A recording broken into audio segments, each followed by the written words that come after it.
Assalomu alaykum hammaga. Sizlar bilan Yoqubjon Salimov.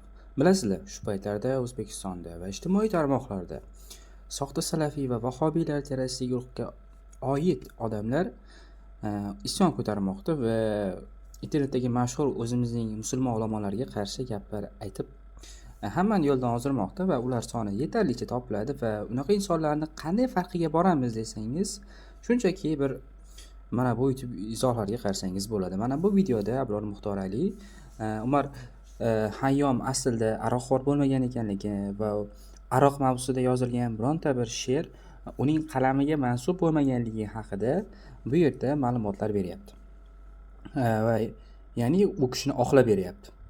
Ammo lekin bu yerda soxta salafiy va shularga oid odamlar yetarlicha negativ izohlarni yozib uni haqorat qilishyapti. Ulardan bittasi mana.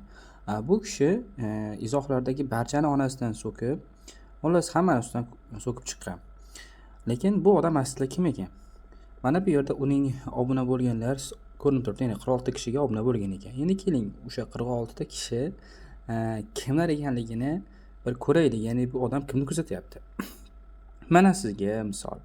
Bu yerda ko'pchiligiga qaraydigan bo'lsangiz, taqiqlangan kanallar bor.